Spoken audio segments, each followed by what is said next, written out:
You're listening to and such a short amount of time to do it in. We were really a Mamma Mia podcast. Hey, it's Mia here.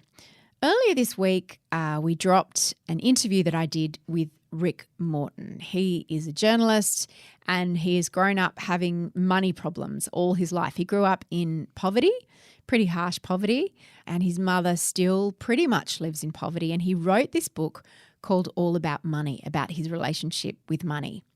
But we've had a lot of requests to know more about Rick. Lots of people wanted to know more about his backstory. So I wanted to re-drop in the feed an episode that I did with Rick a few years ago about his remarkable life. Before we start, I just want to flag that this episode of No Filter deals with discussions around mental health. If you need to talk to someone, contact Beyond Blue on 1300 22 46 36. She swears by the fact that there was this voice that just said, think of your kids, because then they'll lose both their parents. From the Mamma Mia podcast network, I'm Mia Friedman, and this is No Filter, candid conversations about things that count. If you met Rick Morton in the street, you'd probably think he was an inner city hipster. Rick looks as urban as they come. He lives in Sydney. He's the social affairs writer for The Australian, and he's the first man we ever hired here at Mamma Mia. We met on Twitter a lot of years ago. I thought he was a funny and brilliant writer, and I offered him a job. And at the time we started working together, he moved from Queensland to Sydney. But Rick's childhood was not the urban city hipster he may come across as. Rick was actually born the son of a cattle baron in far western Queensland, and his backyard consisted of hundreds of thousands of acres. He went to school by School of the Air, and his family home was 500 kilometres from the nearest town. But then on Father's Day in 1994, in the space of just 24 hours, Rick's life went from being something of an idyllic outback childhood with his big brother and his newborn little sister and his mum and dad to extreme and absolute poverty. Just 3 weeks after his baby sister was born, Rick's older brother Toby was involved in a horrific farm accident that saw him critically injured. Rick then discovered a shocking family secret, and just a few weeks later, Rick, his mum Deb, and his two siblings were living in a housing commission flat in Charleville in Queensland. Rick is a sensational storyteller, both in writing and in person, and he's also very honest and candid about the struggle of being poor compared to, say, the struggle of being broke, which he says is a very different thing. He also talks and writes just beautifully about what it's like growing up gay and closeted in a small country town. He's written a beautiful memoir called 100 Years of Dirt, and Rick's is a fascinating story that I hope you enjoy. Here's my friend, Rick Morton. Hey, Mia. Thank How you for are having you? me. I'm so good. I thought I knew a lot about you. Well, I've known you for 7 years now? 7 or 8 years. Yeah, probably 8. But yeah. reading your incredible book, there are so many things I didn't know about you. And one is that you are an alien. Yeah. Which was good to learn early on in the book. Well, and it's something that your mother diagnosed. Yeah. Tell me about that. Very early on. I think, all parents, and you would know this very well, all parents think their children are geniuses. And Mum certainly thought I was and didn't have any kind of earthly way of quantifying that. So I think she needed to find a way to describe my exceptionalism in her eyes. And she just told me, she said, I must have asked where I came from at the age of like 2 or 3 or something like that. And we were standing in the cabbage patch, literally. And rather than do the whole, we found you under the cabbage patch, she just decided that I was deposited there by aliens. And over time that grew into a story that I was, there had to be a narrative arc to that. And I was put here by aliens to report back on humanity and tell them what I found. And that story became a crutch for us as we grew up, and she still talks about it to this day. Like, we've never broken the fourth wall on that one. I'm the alien son and she's my Earth mother. You've always been a middle-aged man in my mind. I look like a 40-year-old math teacher who's angry.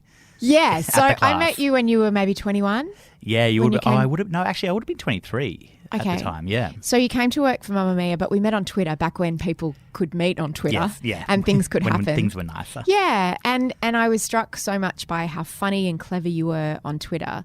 You had the handle Squiggly Rick, which you still have. Yeah. And You've always seemed much older than your actual age. Were you like that as a kid as well? Were you a middle-aged kid? Yeah, definitely. In fact, I was a grumpy old man as a child. It's like the Benjamin Button, but like less interesting.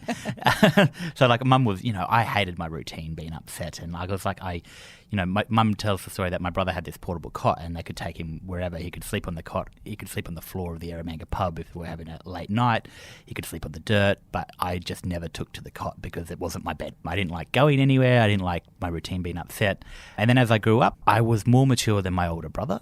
And then so when things got bad, Mum, because she didn't have anyone else in her life, kind of let me in on some of the stresses of her life from the age of 7 and 8.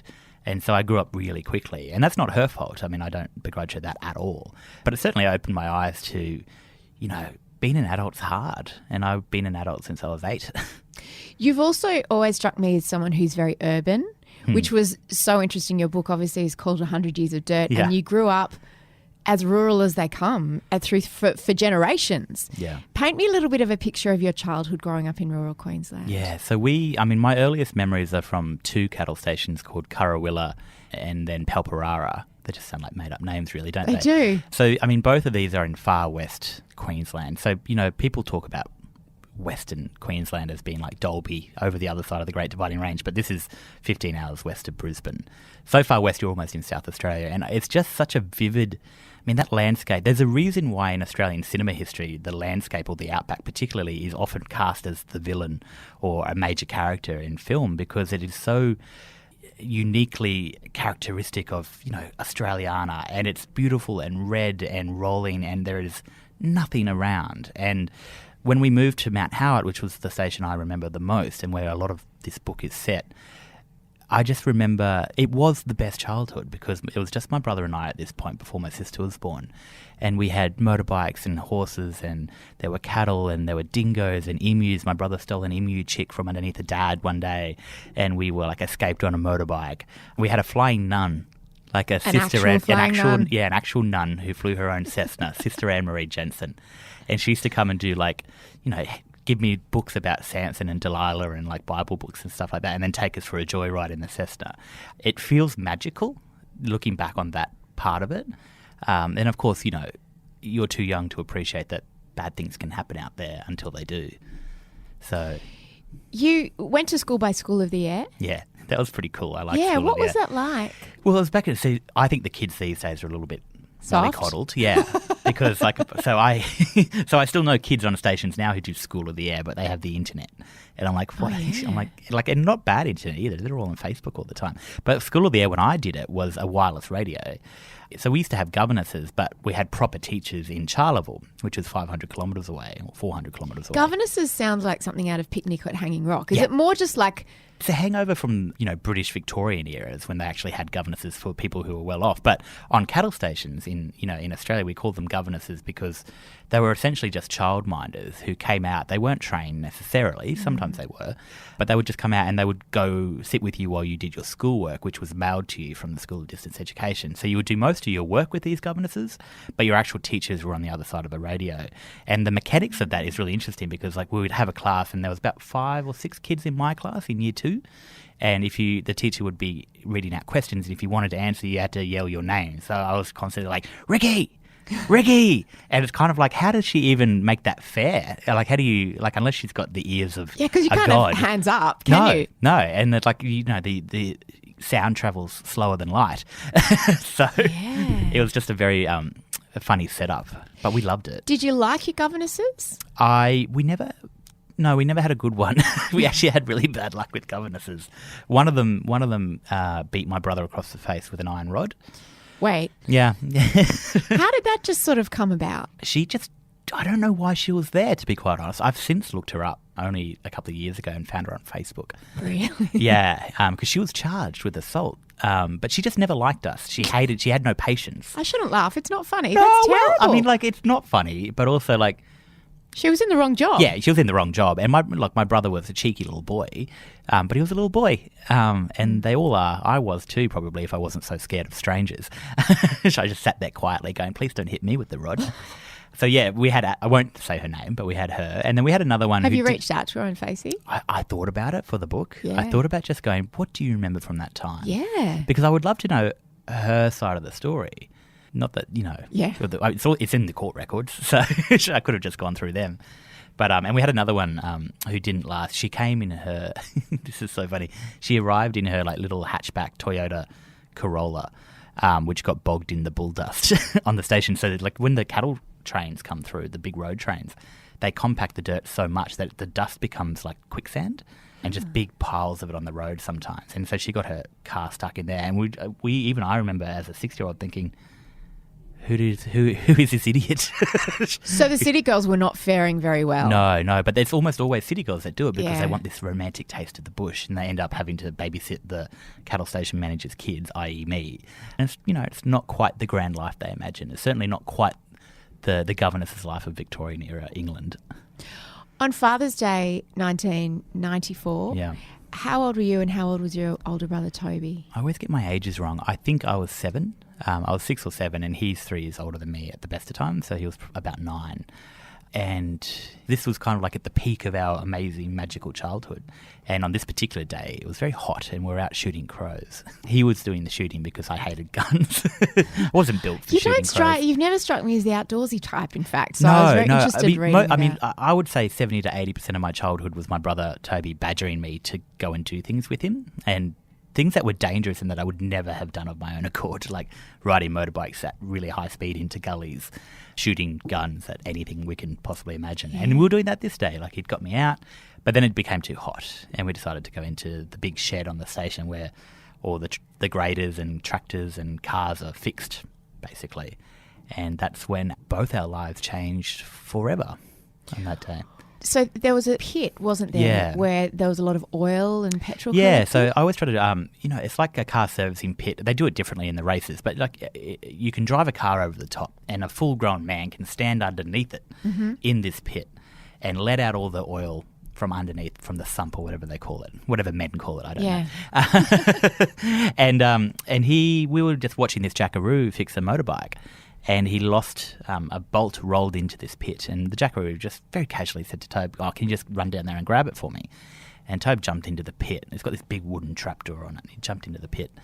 And he's like, it's so dark, I can't see anything. Do you have a torch?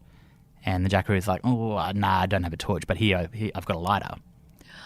And I was looking over the pit trying to be helpful with my little kid eyes going, no, I can't see it either. And Toby grabs the lighter and he flicks it. And the whole thing erupts in a ball of flame. I try to describe that moment in the book because it's like time slowed down entirely. Like, I just remember every little detail from that moment. And like the jackaroo, my brother screams for a start, and then the jackaroo trying to lift him out of the pit.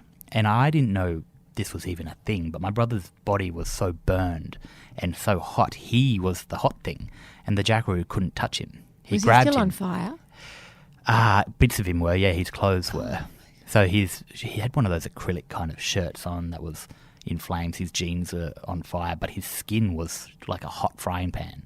And so the jackaroo tried to grab him and then immediately let go because he got burned. Like, it was that kind of reaction that you just don't know happens. And so it took my father, who was over at the stables, which was probably about 300 metres away. He obviously heard these screams and he came running and did that heroic parental thing where he just hoisted him out of the pit. And I remember him cradling my brother in his arms, and my brother's skin is just hanging off him like curtains. It was like it's like a roll of Glad wrap when you unroll the.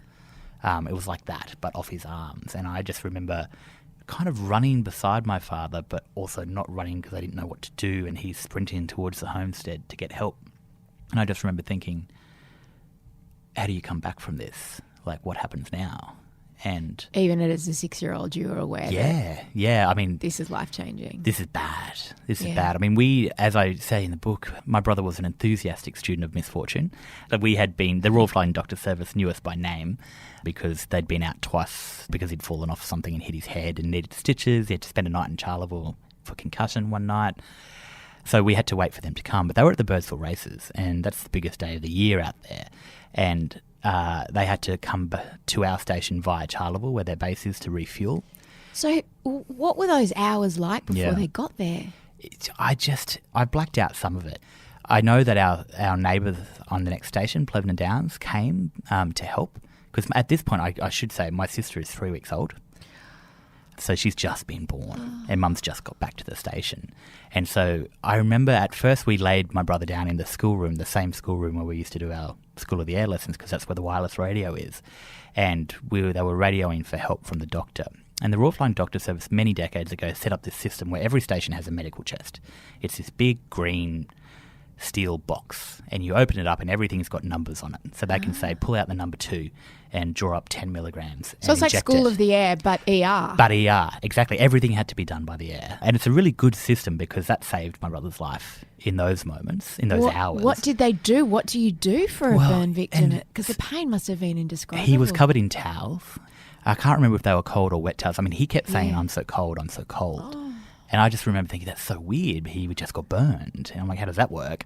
His head had swollen to twice its size because the fluid couldn't get out like you normally would when you're sweating. His skin had been cauterized, essentially. And he was just kind of sitting there shivering and shaking and just kind of murmuring to himself. And then I remember they transferred him, when the neighbours came, they transferred him to the couch. And I think they put a cannula in or they injected him with something. Or that might have been when the doctors arrived, because the Flying Doctor Service eventually, after they refueled, this is about an hour, 2 hours into it, they'd landed and they decided to stabilise him on the ground because they didn't know what the turbulence was going to be like in the air if they could get the drip in. But by that point, it was almost dark and they never take off or land in the dark because there's so many kangaroos and wildlife that they could hit one and might kill themselves, but certainly wouldn't be able to fly the plane. And it's 'cause it's not like an airport where there's lights on the runway. No. We had a windsock and some cones, but they decided, this was a medical emergency and we had almost no time to make this work. So Dad and I went and grabbed all these old beetroot tins, these big, ginormous, industrial-sized beetroot tins and filled them with kerosene and placed them along the runway.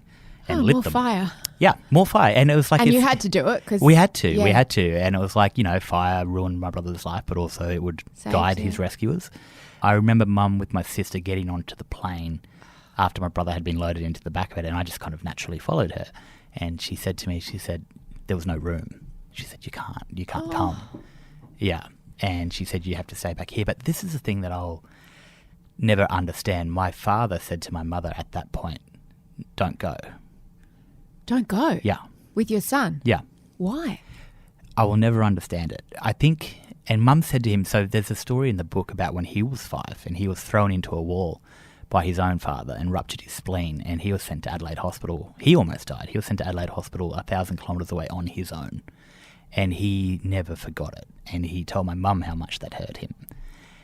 And it was like some kind of reverse trauma for him, I think. Like he felt like he was my brother. Oh, he didn't want to be. He was feeling like he was abandoned. Yeah, he didn't want to be alone. Oh, man. And then the plane took off and my memory goes literally black for 3 weeks. I don't remember anything. I don't remember what we did that night, Dad and I, alone on the station. The trauma that you must have experienced. Yeah, and I remember everything else. I just can't remember. I don't know what we did. I don't know how we got back to the homestead. I don't know nothing. And it really drives me mad because it's not like, I was young. It's like you remember things in granular detail up to that point. And I remember things 3 weeks later when another really traumatic thing started happening. But that gap, it's not like I have a fade out. I don't even remember getting back to the homestead. I don't remember once the plane is in the sky turning to my dad and saying, what do we do? I don't remember any of it. When do your memories kick back in? They kick back in when we go to visit my brother. And I see him in hospital, which is a couple of weeks later. Dad waited that long before we drove to Brisbane. How far was it? It's a 14-hour drive from where we were. And so me and Dad drove to Brisbane to see my brother. And I remember just kind of the real despair of the hospital situation for him, which was, daily screaming pain as his wounds were dressed and the bandages changed and he had to get washed. And he'd had all these really painful skin grafts. So his body looked like a checkerboard where they'd taken skin from the fresh sites that weren't burned to put on the other. And this is a really rudimentary skin graft system in 1994 compared to what we can do now with spray-on skin and things like that. So it was painful. And I remember, my dad, when he got there, had decided in his head that Mum was having an affair with the doctors. Because that's what the mother of a newborn and a critically injured child she wasn't would be eating. doing. She wasn't eating. She was at his bedside. 3 weeks after giving birth. Yeah, night and day. Wow. And I think, I will never know, but I think something muddled my dad's brain. So when we went back to the station, I remember that's when he started the affair, or at least as far as I know, with my governess, the third one. Like I said, we didn't have a lot of luck with governesses. No, really not. No. How old was she? She was 19. Okay, so your dad had a wife with a newborn and a critically ill child in hospital in Brisbane. Yep. He had you, who was 6, on the station. Yep. And he thought that would be a good time to embark on an affair with a teenage governess. And a really clumsy teenage style affair. I mean, he was 34 at this point, I think. But like one that I found out about, like the 6-year-old. How did you find out? The first time I knew something was wrong was when I'd gone upstairs for a shower, and I decided it was a 2-story homestead house, and I decided to surprise Dad by scaring him when I came back down the stairs. So I kind of crept down the stairs really quietly, and there was a door that led off into the living room, and I just burst through it, and she was sitting on his lap in the leather recliner chair that he always sat in, and she kind of just sprang off, like surprised. But I remember thinking, weird. But again, I'm a 6-year-old. I don't have a lexicon for this kind of thing. I just know something's not quite right. But then it sealed the deal when I saw we had dinner with some of the jackaroos, I think. I don't know how long had passed between that moment and this, but we had dinner and I went to return my dessert bowl to the kitchen and they were kissing in the kitchen. And then I'm like, okay, this is bad. But still, as a 6-year-old... Yeah. You don't even have words like affair or adultery or... I didn't know it was a thing. Yeah. You describe it as being a feeling more than words to be able to put around it. And it's like, and I will come back to this later, I'm sure, but that precise feeling that I felt when I saw them kissing, which they never saw me, by the way. I kind of like saw them and then backed out of the room. That feeling is the exact same feeling that my anxiety manifests as today, and it's triggered by similar things actually, and that feeling is the realest thing from my childhood that I still have. Did you confront him? I did, not then. I confronted him in a kind of a 6-year-old boy kind of way. I was crying in my room one night when he was walking past, and he came in and he said, "What's wrong?" And I said, "You don't love Mummy anymore, do you?" And the lie he told was so effortless, I almost believed it. He said, "Of course I do." He said, "Why would you think such a thing like that?" And I didn't have the guts to say, "Because I saw you kissing Santa Claus under the mistletoe." Like I didn't know how to explain to him that I had the evidence already. And that was one thing, but knowing that Mum was going to come back to that and not being able to tell her, or not knowing how to tell her, that was, The weight of that on a 6-year-old who's already traumatized. Yeah, I mean, my whole life has changed at this point, and my brother's life has changed. And we're going through these separate traumas now, about to meet in the middle again. And that's going to create this new one, because I know that the life we led, this kind of magical place had disintegrated around us, and Mum was going to come back, and what were we going to do? So she came back with your brother and your little sister, your baby sister. How did she find out? I don't remember any confrontation. I remember Dad essentially hid the governess at a dam about 30 minutes away. Like actually hid her? Like just put her out of the way so she wouldn't be there. But we'd seen her driving Dad's car when we arrived on the station and she was going out to the dam. And Mum says to this day, my dad never actually said the words, "I've had an affair, the marriage is over." He just was too gutless to admit it, essentially, but it was one of those unspoken things. And Mum tells this story about how she, we had so many rifles. This is 2 years before Port Arthur and before the gun laws changed. We had 11 rifles in the office just hanging up on the wall, which we used to kill cattle and all the rest of it. And Mum swears to this day that she just thought about grabbing one and shooting my dad and the governess.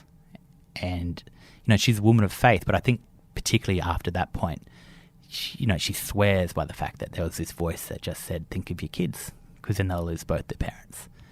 And we left with nothing. Where did you go? Emergency public housing in Charleville, which is the nearest big town. So we went from, being the squattocracy, the landed aristocracy, and then we've got, mum, newborn baby, tragically burned brother, and me living in public housing. The alien, living in public housing in Charleville. And it was just really, God, it must have been, I can't imagine what it felt like for her, because I don't know if I could have handled that. So that was literally, people say, how do you become homeless? How do you fall into poverty? That was a very abrupt descent into poverty, literally overnight. Your life changed. Just like that. He froze the accounts. He froze the bank accounts. He kept the car. She didn't have any money except for the joint accounts that she had with him. And, at this point she's in her mid-30s, I think, and she's been out of the workforce her entire adult life except for that after-school job she had in David Jones. So she's got literally nothing on paper, but also nothing in terms of a way out. She is starting from scratch. And we weren't even where we needed to be at this point. We were in Charleville, and we thought, well, she's got family in Brisbane, or in Ipswich, I should say, and a brother in Boona. And so we had to get there. To be around family. Yeah, just to be close to someone. So you got to Boona eventually? Yeah, her brother gave her, he hired a truck for about $2,000, I think, and he drove out and grabbed some of the furniture, couch, tables, chairs. They had bought a piece of land, the two of them, in Boona, outside Boona, where they planned to retire one day. And Mum had to take him to court, basically, for half of that, which was $15,000. And that was a year and a half afterwards, which allowed her to get set up just enough. We were still renting. She didn't have a job. But we had a car, and we bought some furniture, and that was us. Did he marry the governess? He did. He invited me and my brother to the wedding. Actually, no, he didn't invite us to the wedding. He tried to trick us into going to the wedding. So we used to visit him on holidays still, even though Mum she was quite within her rights, I would say, to forbid it. But she's like, no, the boys need their father. And if he's willing to be a father, then he should be able to. He never quite was, of course. So we used to visit him on every other school holiday. But then I remember when he told us he got engaged to the governess. We were at Tambo, which is in Western Queensland. He was managing a station outside of Tambo. And we had an engagement party, which felt like one of those hollow Great Gatsby things, really. I was just like, what is all this? I do remember eating all of the cheesecake that was left over, however, and I've never been able to eat it since because I made myself sick. And then he told us that we were going to go see him for holidays in Toowoomba. And we thought, great, that's really close to Boona. It's only an hour and a half away. And then Mum found out through an extended family member that it was actually going to be their wedding. And we were just going to be dressed essentially and sent along. And when we found out, we said, we don't want to go. So we weren't there for that. Are they still married? Yep. Have you looked her up on Facebook? I've still talked to her. I'm actually Facebook friends with her. Oh. I know. I don't. What's that relationship like? Well, I don't know what it's like now. No, you and her. Oh, yeah. What's that relationship like? Because I've always been a bit of a coward, I guess, like my father, in terms of confrontation. I don't like it. And so when we used to visit, my brother was always, a complete dick to her. And, he had every right to be. But I just resiled from that. I'm like, I don't like being mean to people, even though she's been incredibly mean to our family and didn't want him to see his kids anymore. She wanted her own family, and she's got that now. I've got a half brother and a half sister. Are you in contact with them? They added me on Facebook a couple of years ago in 2012. And so I'm Facebook friends with them. I love the Facebook thread through all of this. I know. It's such a modern... And there's more to come on Facebook. Facebook plays another part in this story in a minute, which we'll get to. We've gone from, School of the Air wireless radio to my half-sister added me on Facebook. This story definitely spans the timeline. And the funny thing is that I know exactly what that means in terms of what your relationship is, the parameters of it. Yeah, there's not much there. We had a quick chat, me and my half-sister, and I obviously bear them no ill will at all, and I hope they're very happy. And I've always just maintained a very distant contact with my stepmum.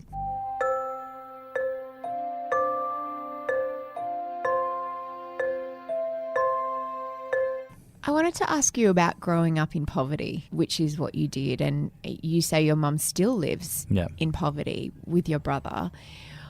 What's the difference between poverty and being broke? Yeah, that's a really good point. I'm broke all the time, and I'm not poor. I'm bad with my money. By all accounts, I'm now middle class. I earn a good wage. I have a job I love. I live in a really nice place.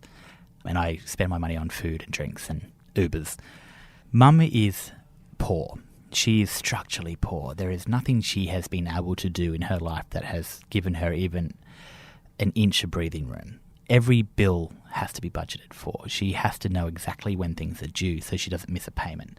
She can't handle big expenses when things get overblown. Like I obviously help her out with these big expenses when they come up, but were it not for me or my sister Lauren, she's very resilient and she's very good at budgeting. But I hate to think what would have happened if we didn't grow up and get jobs where we could help. But not just that as well, because it's like there's this moralistic argument about poor people that they deserve it somehow, and she doesn't deserve it. Or that they could just, if they got a job, if they worked hard enough. Yeah, and the thing is, she has a job. I remember when she was still getting single parenting payments when we were young enough. Every other month they would come to her saying, you need to go to 5 job interviews this week. And she's like, I've got a job. I am a teacher aide at a Catholic primary school in Boonah, in a country town, and her hours are completely dependent on how many kids there are. And at that time, there were about 150 kids. Not a lot. And she doesn't have many other skills because she didn't go to university. She finished school at year 10. And so not that this should matter, I think. Not that this should matter at all. But she has never been a drinker. She doesn't gamble and she doesn't smoke. There is not anything she's ever wasted her money on. Nothing. And so not only is she poor and battling every month to meet all the obligations and the bills just so she can stay in her house, she doesn't have the nice things in life. She doesn't get to treat herself. A cappuccino with her friends before school on a Wednesday is her treat every week. She now does trivia at a pub and treats herself to one meal out because now she can. But I'm taking her shopping today to buy her a new handbag and shoes because she should have nice things. And that's what being poor is. She doesn't get the chance to claim that she's broke because she mismanaged her money. She's always living on that edge. And you write so descriptively and emotively about the stress that being poor takes and how expensive it is to be poor. Yeah. Can you explain that? There's actually studies that back this up as well, that people who are poor pay more for everything than you or I would. How does that work? So, just as a really basic example, she can't take advantage of supermarket deals. So, 2 for 1. She can't afford to buy 2, so she buys 1. She misses out on the saving. If you miss a bill, there's a late fee. When you get stuck in a spot of financial bother, someone like her, she's never done this because she refused, but someone like her might get a payday loan.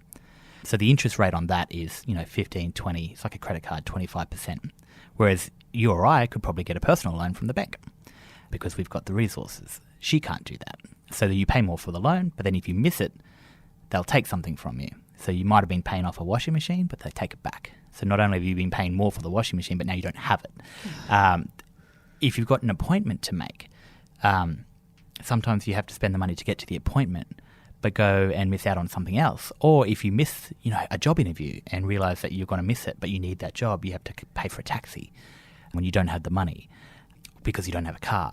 And all of this constant internal dialogue of having to add things up and working out how much everything's going to cost. It's like you're in battle every day. And every day you have to plan and every day you have to strategize. You wake up saying, well, I did my sums last night. I've got $10 for the day, but I've got to go to these 2 appointments and I've got to make sure that the kids have food. I've got to try and feed myself, but I'll probably just have pasta. And then you're worrying about the bills. And I've been this as a broke person who spent my money badly, but then realised that I don't have any money left. And that stress of, you're like playing chess with yourself going, how can I possibly pay these bills that I know I have to pay soon, but then the car registration is due. Or it's broken down and I've got to go to the mechanics, and we all know what that's like. It's never ending. It's like this constant background fuzz that people who have money don't know what that's like because they don't know what they're missing out on in terms of they get to live with that headspace. It's the buffer as well, isn't it? If the car breaks down, if the fridge breaks down, if a kid chips its tooth or needs speech therapy or whatever it happens to be, you've got that buffer. But there's a part in the book where you talk about your mum being distraught because her hours as a teacher's aide had been cut from 29 to 25. Yeah. And that was catastrophic. That was catastrophic. And that really hit me because it was such a tangible way to understand how you are walking a razor's edge the whole time between catastrophe and just life being really, really tough. Yeah, 4 hours is her buffer zone. 4 hours is the difference between her being able to pay her bills and her mortgage. Thank God she has a house, and that's an own story in itself. Or being homeless, or having to go, live in public housing or go on the waiting list for it. It is. I mean, she's often spoken to me about how she needs to get a second job, and ordinarily you would go, okay, maybe that's a good thing. But in Boona, she doesn't have the skills to do something like office admin, even though maybe she could learn them. But then do they want someone doing that one day a week when she's doing the teacher aid stuff? And so she's always thought, well, maybe I'll just go pick some pumpkins or pick carrots and become a fruit picker. And she's 57 now. And when she had her hours cut, she said to me, she's like, I'm just going to have to get a second job. And I'm like, I refuse to let you get that job. There's nothing wrong with those jobs, but her body is broken. I mean, she's lived a hard life. Yeah. We're in a rental here in Sydney while I'm doing book stuff, and she's got the downstairs bedroom because the stairs are hard on her knees, and she's 57. And I'm like, I have the money to give you, and I will give you whatever you need. She hates taking it, but I will not allow her to become a pumpkin picker because, hasn't she done enough? Like, honestly. The book's a bit like, in some ways, a love letter to your mum and her spirit and this incredible Aussie chick. That's a good way of putting it, actually. She's so cool. She is. But still, as much as she loved you, you were still nervous about telling her that you were gay, right? Yeah. Tell me that story. I just, I had this chat with my friends today even when they're like, oh, yeah, like being gay is easy now. Like the next frontier is X, Y, Z. And like, you've got nothing to worry about, which is all true. I mean, so much progress has been made. But, that's what anxiety is. You don't know how people are going to react, even if you suspect they should be okay with it. And I suspected she would be okay with it, but I just had to tell her, and I was never going to know for sure until I did. And I was staying at a friend's hotel room because I went to this stupidly rich university and everyone had a lot of money and I was on a scholarship. And so I was staying at my friend's hotel room because she was just renting a hotel in between finding a house. And I just decided that I told a couple of my friends from high school, and Country Telegraph being what it is, she was probably going to find out. So I drank I drank 2 litres of goon wine, essentially, Stanley's. It was $13 for a 4 litre pack. And I drank half of it and rang Mum, and I just had to tell her. And I think you were, on Mamma Mia, actually, you were one of the first people to publish this little bit of this story was, I told her, I'm like, Mum, I'm gay. And she said, oh, darling, I don't care. She's like, but I've just got one question. And I love a good question. I do. And she said to me, was it the Ken doll I gave you when you were 6? And I actually didn't know how to respond immediately. I'm like, that was not what I was expecting. Oh. Having said that, I look back on it now. I'm like, why did you give me a Ken doll when I was 6? Like, it doesn't matter, but what were you thinking? Because my brother had Action Man and G.I. Joe. Yeah. And then she gave me a Ken doll. She's like, well, I thought he had dolls and you deserved a doll too. I'm like, yeah, but what were you thinking that you bought a Ken doll? Anyway, she handled it really well. She did ask me, she's like, how do you know? How did you know? And I said to her, I'm like, well, how did you know that you wanted to marry Dad? That he was your type? And she's like, yeah, all right, checkmate.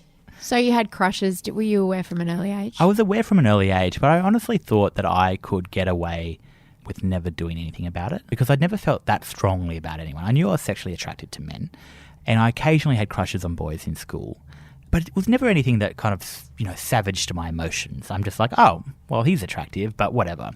And then I met a guy at uni. He was a friend of a friend, actually, and he was only up to visit. I was on the Gold Coast. He was coming up from Sydney, and he was just there for a week, and I fell completely in love with him. In that week, in a really stupid, what should be a teenager way, except I was 21. Was he gay? No. Oh.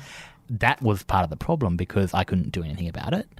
But also, A, I realised for the first time what it felt like to really, really like someone.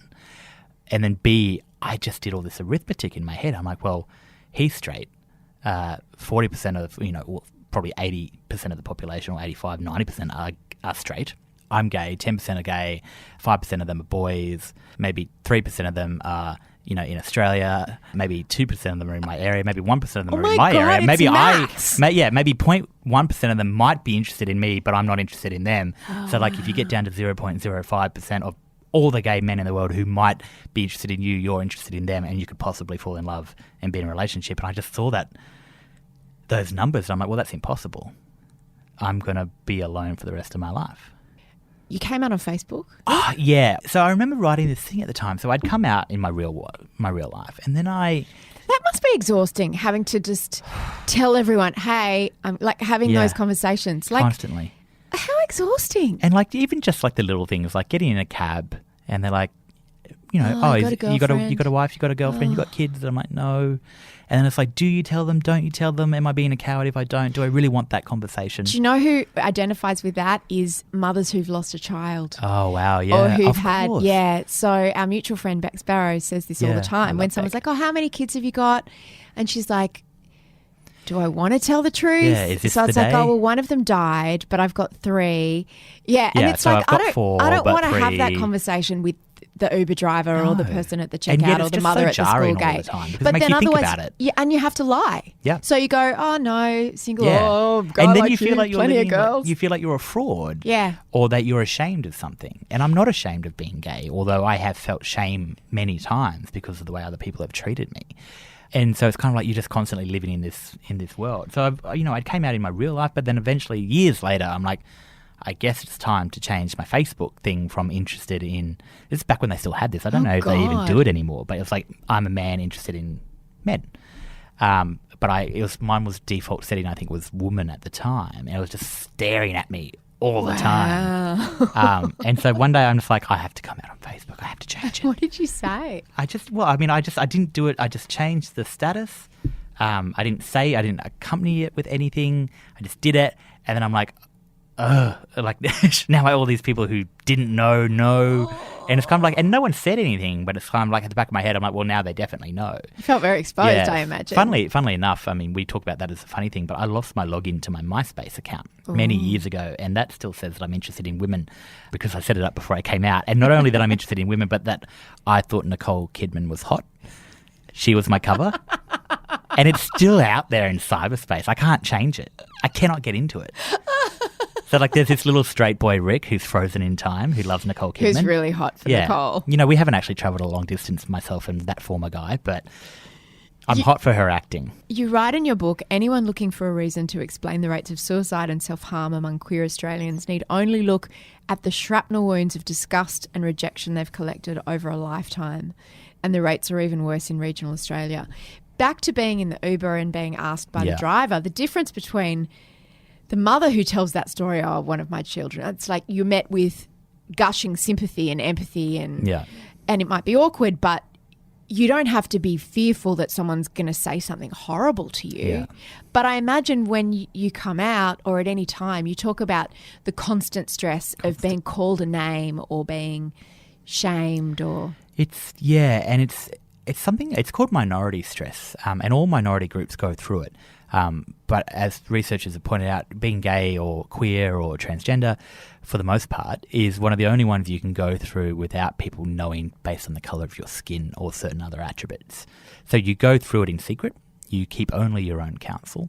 There's almost no one else, before you come out, there's almost no one else that can help you unless you find that one friend. But then even after you do, and there's research that shows actually the 5 years after coming out are some of the most dangerous in terms of the damage that can be done to your soul or to your mind or to your epigenetics, because you are expecting trauma wherever you go. You're expecting to be called a faggot because you are primed to hate yourself and you think everyone else is going to as well. And in some parts of Australia, people do hate you, like in regional Queensland where I'm from. I got hate mail when I came out in my country town. They just, old-fashioned hate mail that didn't have to be posted to a newspaper. It just got dropped in my letterbox.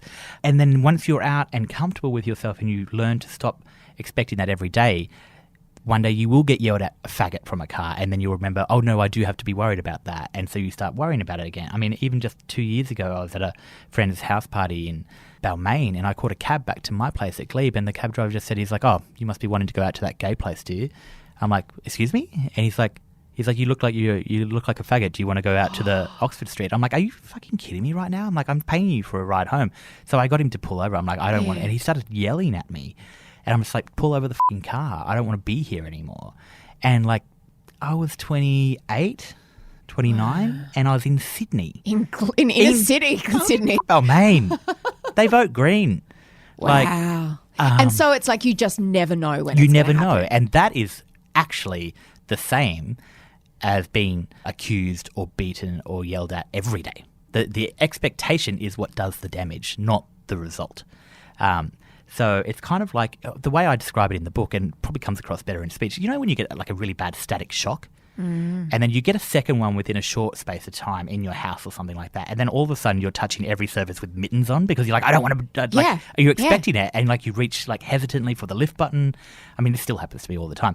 That's what this is. That is you've been trained like a rat in a lab to expect the electric shock, and so then you expect it all the time. What came through to me really strongly in your book was the internalized homophobia of growing up in a country town, and just society at that time, not just in a country town, but society telling you that being gay was something to be ashamed of. And did you relate to Hannah Gadsby's special Nanette? I bawled my eyes out during that. I mean, she is just I thought of you a a beautiful lot. human being, and she spoke. We actually have very similar backgrounds. I mean, she's got the added layer of being a woman, and a queer woman at that, which is streets ahead of what I've been through, but also just from being gay in a small, Queensland's kind of like Tasmania, where she's from. And I could see so much of myself in her, and I just felt like a small child again watching that, because that's what it was like. And you are taught to hate yourself. Even if nobody says explicitly that you have to hate yourself, that is written between the lines. And you imbibe what you see. That is everything you have around you, so it's everything you become. It becomes the seed around which you grow. And getting it out is like brain surgery. You've got to try and get this stuff out without nicking an artery along the way or doing yourself damage in terms of fixing it. And I'm trying to think of a better way to explain it than that, but it's like you have something rotten inside of you and you know it shouldn't be there. But getting it out is so dangerous, and living with that is worse. And it's just, Hannah gets it. I mean, she gets it. And I've tried to explain this to people and have empathy for other people in similar situations from other minority groups because of that, because I know what it's like for me. Mm. You wrote one of my all-time favourite articles at Mamamia that we still republish. Actually, we don't need to anymore. No. We can officially retire it, Rick. I didn't realise that. When we were working together... I made myself redundant. You did. You wrote a fantastic article called 18 Arguments Against Marriage Equality and Why They're Bollocks. Yeah, I remember that so well. And we were marching for that cause well before marriage equality was even a word. I remember going to the 2011 one when I was working with you guys. Yeah, exactly. And we would bring it out and bring it out and bring it back and bring it back because those same tired arguments kept being made. But around the time of the plebiscite, you write in your book about a really dark time that, as a friend of yours, admittedly one we don't see each other that much, I was devastated to know that... It's like all friends in Sydney, really, isn't it? That's true. And I'm not on Facebook, so I don't see you there. You went through a shocking time. Your anxiety went next level. You attempted suicide a number of times. In October, yeah. I'm so sorry that you went through that. Yeah. And I'm so sorry that I didn't know and couldn't have... Most people didn't. And that's the thing about... And you know this as well. I mean, you let some people in. But even then, I mean, you're not in your right mind. I wasn't. Yeah. It's not like you're going to put on Facebook, hey, everyone, just letting you know. No, I'm just not that kind of guy. I mean, I know I'm doing a podcast with you, but I don't like the attention. No, you've always been very, very introverted, private, not comfortable with public displays of affection of any kind. No, and certainly not ones that put me at the centre of some kind of rescue mission. To the point where your doctor said you've got to go to hospital and you wouldn't go. No, and you ran away because you're scared of blood tests. I didn't know that about you. I'm terrified of them. Rick, you're a child. Yeah, I know. God. Have you still not had one? No. Do you have injections of any kind? No. Not flu injections, nothing? I haven't had a needle since I was in year 7. Oh, God. How'd that go for you in year 7? It was actually fine. Like, that's the ironic thing. I mean, no one loves them, but it's actually okay. And I was meant to get a whooping cough vaccine for my best friend Bridie when she had her baby Hamish, but I just waited out the mandatory period. You just greet the baby with a gas mask I'm like, until it's 5. Hamish, I am your uncle. Yeah. He now knows me as like some guy in a hazmat suit. It's like Breaking Bad. Breaking Baby. What does anxiety feel like to you? How does it manifest and what triggers it? Because as you write so astutely, it is different for every single person. Different for I have every anxiety single person. and it's different, I imagine, to yours. Yeah, and so mine's always been, so I've always had a social anxiety, which is a kind of a low background hum, and it makes me uncomfortable in situations, and I can deal with that. It's not perfect, but I can deal with it. The anxiety that I have first visited after my dad found out that I was gay, and he told my brother essentially that he was disgusted by my lifestyle and that he didn't agree with my choices. And He's the one that's made bad choices. Yeah, I Being know. gay is not a choice, but what he's done I'm like, to his family is a choice. If you want to talk about choices, Yes. yeah, let's have that chat because Let's. your list is very long and mine I can fit on a Palm Pilot. Early 90s reference. It's just, I like it. I love a bit of nostalgia. But like, yeah, so I found that out. So, Mum innocently told me that he'd said that on the phone. She rang me one day. Are they in touch still? No, but my brother had gone to see him and come back and told Mum, and then she told me. It's the old Morton family grapevine. It's how we found out about that wedding. And so she told me, and I still remember the exact day where I was when I heard that. I mean, the sun was coming in through the back windows at my place in Forest Lodge.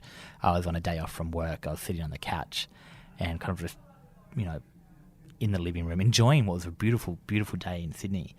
And she told me that, and it's like the last little piece of gaffer tape that was holding me together broke. And it broke for good. Part of coming out as gay is having the suspicion that you are not loved, that people are disgusted by you.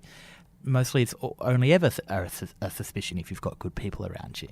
But I heard that and I'm like, I knew it. I knew people don't love me.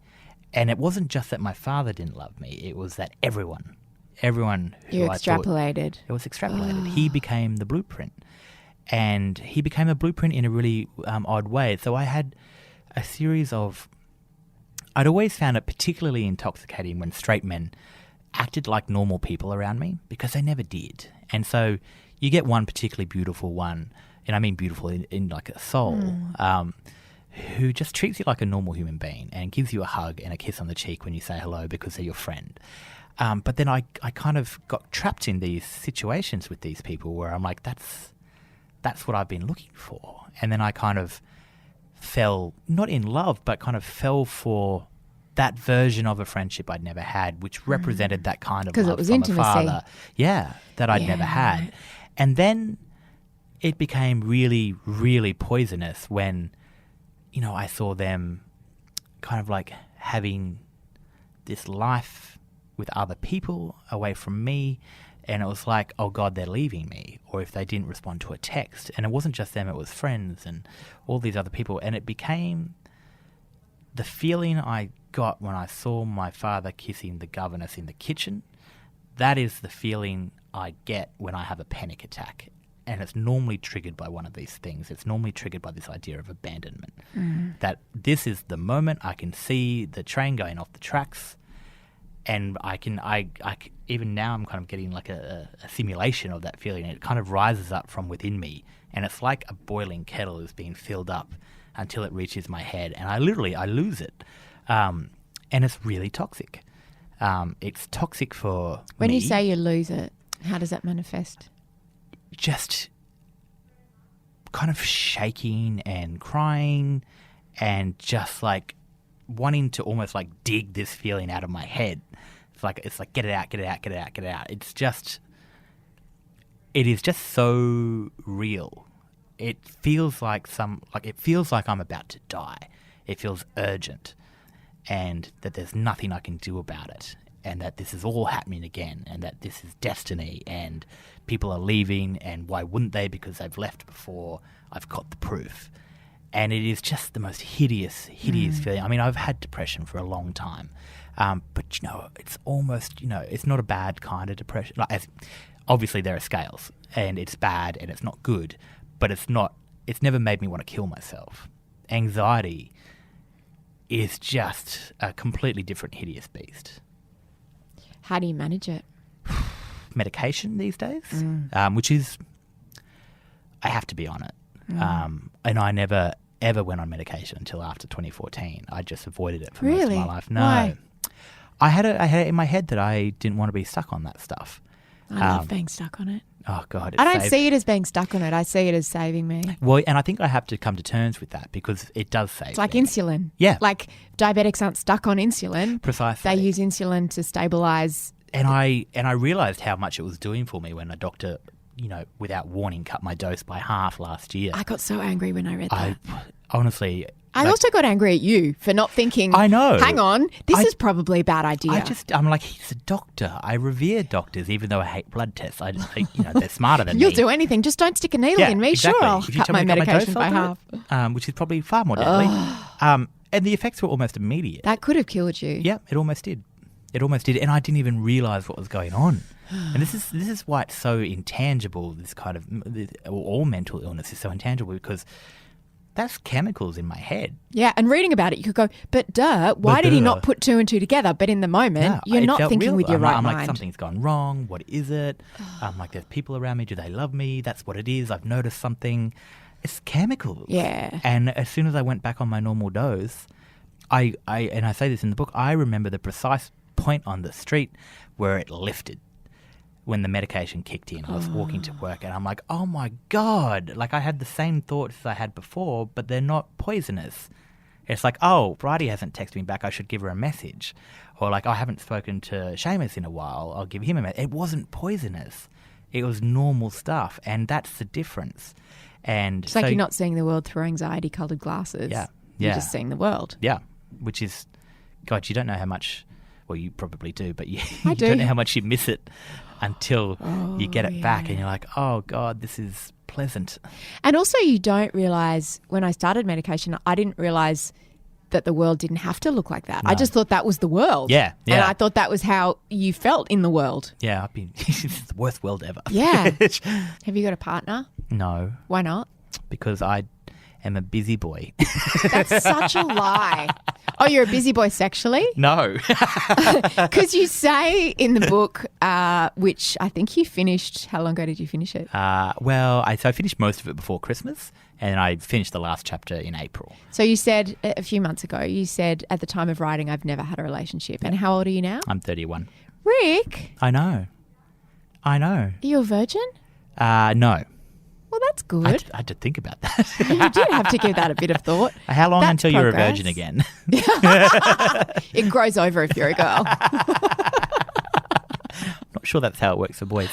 Can you feel, you do describe a scene when you're in bed with a guy and it's beautiful and you're just holding He's such each a other beautiful and boy. cuddling each other and he's telling you all the things, the reasons that he loves you. Yeah. But you're not a couple. No. What are you? What are you? What are you? You're like a drunk girl at the bar. What are you? What are you? What you and him, Yeah. like in that moment, Yeah. What is that? Is that just like a friendship with benefits? I mean, I'm not trying to be It's not even with reductive, benefits. but No, it's like, no. It's like it's deeper than that, I think. And I think Yeah. I've always looked for something deeper. Like I'm not like, what is a relationship to you? Because it seems like you've had them. I guess that's probably a good definition. I've had really deep affectionate but not intimate relationships with so many people in my life, and some of them I would call friends. But this one in particular, I think, is closer to soulmate's the wrong word for it. But we just get each other on a really deep level. And I think like he's much younger than I am. And he's still going through the world, figuring himself out and doing things that make him happy in terms of music and stuff like that. And it's one of those, it's such a gift, I think, to have this because I don't want anything more from it at the moment. I'm not jealous. I just love him and he loves me. And when we stay at each other's houses, we sleep in the same bed. And Do you fool around? not really, we kiss and things like that. But no, it's just beautiful for what it is. Do you dream of getting married or having kids or? Yeah, I do. I think that's probably the biggest disappointment in my life, to be quite honest, is that, and I feel incapable of pursuing it. I mean, I don't know how to have a proper relationship as normal people would define them. Normal people. See, I'm doing it again. I don't know how it works. I get scared of, being that vulnerable with someone who, I'm all about vulnerability. It's my new mission for 2018 and 2019. To be vulnerable? To get everyone to be vulnerable, not just me, because... Well, you gave me a hug when you arrived. I didn't expect that. I hug everyone. You don't usually like to touch. I hug everyone on the street. No. And they're like, get out of my way. There are AVOs taken out against you. I'm at Coles. I'm trying to find the bags. I'm just trying to use an ATM. Who even are you? I'm like, your PIN number is 5479. Give me a hug. It's just, I'll be perfectly honest. I'm sad about it. Like, I feel like that is the biggest hole in my life. And I don't know how to fill it. And I don't know if I'm capable of filling it. And I feel like the longer I leave it, the harder it is to do. Because I skipped all of that stuff. I mean, I never had the years of finding myself as a teenager like we all do, bumbling around like idiots. I watched everyone else do it and thought, what a weird wildlife documentary. And then I came out and I was still so scared and uncomfortable, so I didn't do anything about it. Yeah, right. So years. that progression that I suppose most straight people and some gay people have got stunted for you. Yeah. The natural order of things. Yeah, it's all sort out of of got whack. stunted, and it's a weird thing to do in your 30s. Yeah. Oh, totally weird. But when you say you're sad, maybe be hopeful, because I feel like that possibility is open. Like, it's not like it's over. No. It's open for you in the future. I think again, maybe this is giddily romantic, but I think when I do find that person, I think because of who I am and because of what I'm after, it will be beautiful. I mean, I've thought about this so often, like growing old and having the life that I've always imagined, which I'm getting closer to, but it's kind of like, it's rudely middle class.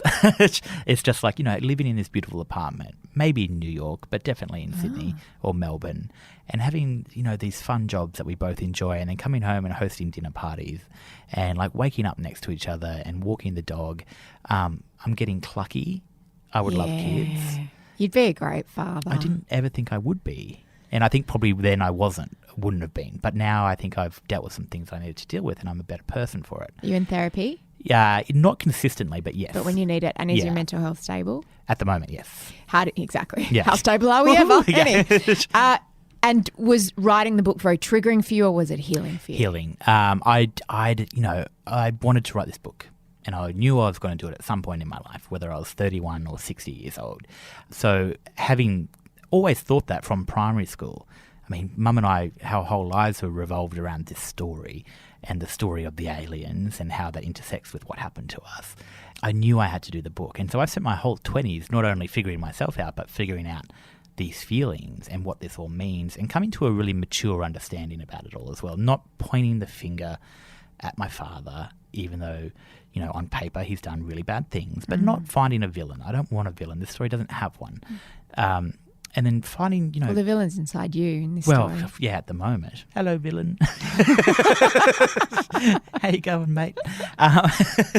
But yeah, and so I knew I needed to do the book, and writing this was a relief, and having it published is a relief, because it's like knowing you've got a fate that you have to meet. And it's like, well, now I met the fate, let's go have coffee. Yeah.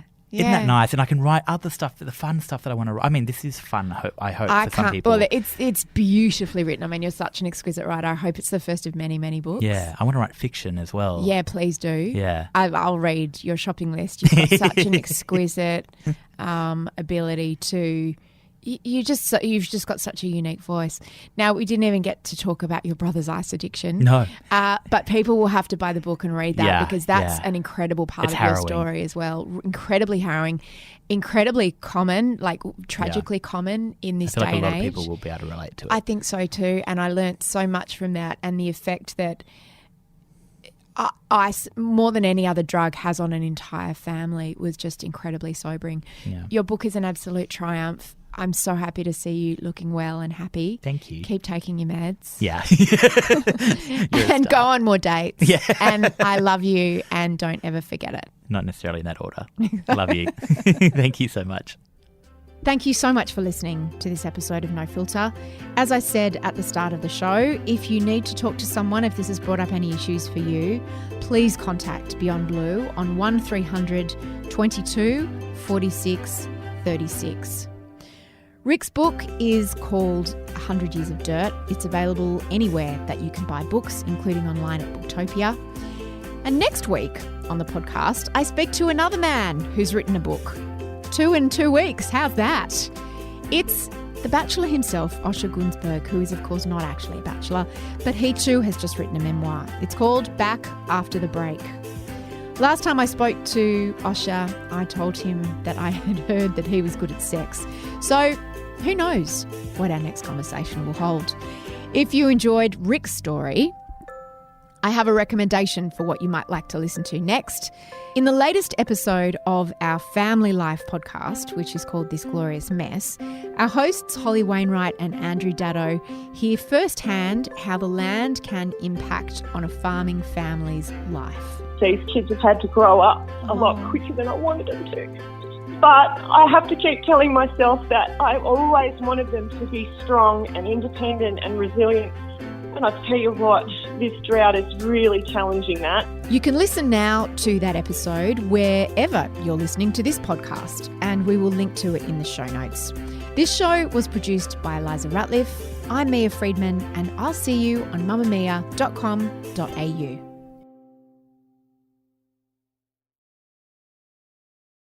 Mamma Mia acknowledges the traditional owners of the land we have recorded this podcast on, the Gadigal people of the Eora Nation. We pay our respects to their elders, past and present, and extend that respect to all Aboriginal and Torres Strait Islander cultures.